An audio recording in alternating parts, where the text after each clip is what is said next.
अब sample size के बाद आता है प्रिपरेशन ऑफ सम सैंपल। ठीक है, मतलब हमने क्या देखा था, हम लोग थोड़ा थोड़ा सैंपल लेते थे, उसको मिक्स करते थे और क्या बनता था, ग्रॉस सैंपल। ग्रॉस सैंपल में से भी थोड़ा सा जो लिया जाता था, ठीक है, अलग अलग करके डिजायर साइज का बना के उसको क्या बोलते थे हम लोग, सब सैंपल। मतलब यहाँ क्या कर रहे हैं हम लोग, साइज रिडक्शन। जो हमारे पास हमारा सैंपल अवेलेबल है, ठीक है, उस सैंपल का हमको क्या करना है, अब हमें उसके पर्टिकुलर साइज में उसका रिडक्शन करना है, तो उसी को क्या बोलेंगे हम लोग, प्रिपरेशन ऑफ सब सैंपल। तो जो ग्रॉस सैंपल हम लोग लेते हैं, ठीक है, उस ग्रॉस सैंपल को, उस ग्रॉस सैंपल में क्या होगा, जो पार्टिकल्स की साइज है वो इक्वल नहीं रहेगी। कुछ पार्टिकल्स लार्ज रहेंगे, कुछ स्मॉल रहेंगे या कुछ फाइन रहेंगे। ठीक है, तो यार हमें क्या चाहिए, हमें जब अगर हमें एनालिसिस करना है तो हम क्या करते हैं, हमारा जो सैंपल है उसको होमोजीनियस सैंपल में उसका हम लोग क्या करते हैं, कन्वर्ट करते हैं।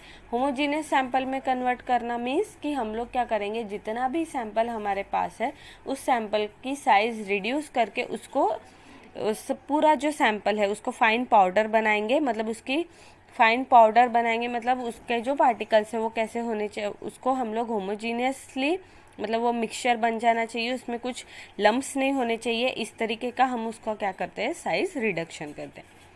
अब जो है ये जो ग्रॉस सैंपल से जो साइज रिडक्शन की प्रोसेस है, ठीक है, उस प्रोसेस को, उस वो जो प्रोसेस है वो पर्टिकुलर प्रोसेस है, उसको हम लोग बोलते हैं कोनिंग एंड क्वार्टरिंग प्रोसेस। ठीक है, अब कोनिंग एंड क्वार्टरिंग में क्या होगा, हमारा जो सैंपल का साइज है उसको ही हम लोग क्या कर रहे हैं, रिड्यूस कर रहे हैं।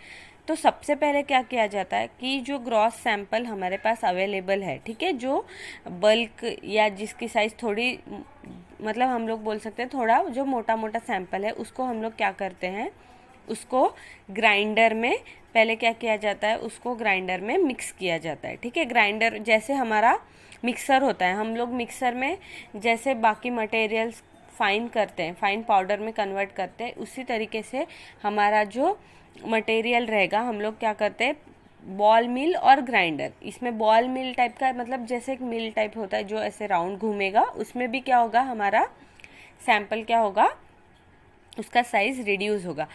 उसमें पहले बॉल मिल और ग्राइंडर में क्या किया जाएगा, जो हमारा सैंपल है उसका साइज रिड्यूस किया जाएगा, मतलब मिक्सर जैसे मटेरियल में। उसके बाद उसको कोनिंग एंड क्वार्टरिंग की प्रोसेस की जाएगी। अब कोनिंग एंड क्वार्टरिंग के लिए जो प्रोसेस है उसमें क्या किया जाता है कि एक बार ग्राइंडिंग से ग्राइंडर में हमने हमारा सैंपल फाइन पाउडर कर लिया, उसके बाद देखो अगर ये हमारा जैसे यहाँ पाउडर है तो उसको इस टाइप से कोन, जैसे हम लोग मिट्टी का ढेर बना के ऐसे कोन बनाते हैं ना, वैसे उसका जो सैंपल है उसका ऐसे कोन बनाएंगे और उसको कोन को फिर ऐसे प्रेस किया जाएगा।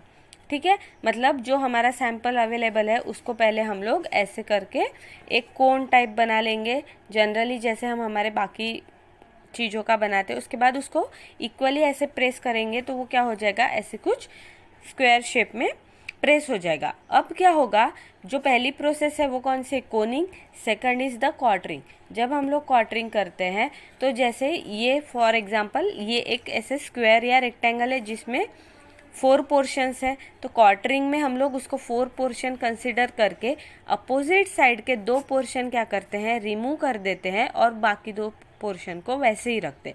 फिर से जो पोर्शन बचा है उसको फिर से कोनिंग क्वार्टरिंग करके पहले क्या किया जाता है, डिजायर साइज का पार्टिकल हम ऑब्टेन करते हैं। ठीक है, मतलब कोनिंग किया, क्वार्टरिंग किया, लार्जर पार्टिकल निकल जाएंगे, उसको अगर हमें लगता है कि वो पार्टिकल हमें फिर से चाहिए तो फिर से हम लोग उसको बॉल और ग्राइंड मशीन में फिर से उसको क्या करेंगे, फाइन करेंगे और फिर से कोनिंग एंड क्वार्टरिंग प्रोसेस उस पर अप्लाई करेंगे और वो वाला जो मटेरियल है हम लोग उसको कलेक्ट कर लेंगे। ठीक है, मतलब जब तक हमें नहीं लगता कि हमें जो साइज का पार्टिकल्स चाहिए वो वहाँ फॉर्म हुए, तब तक हम लोग उसको ग्राइंड करके कोनिंग और क्वार्टरिंग प्रोसेस से सेपरेट कर सकते हैं।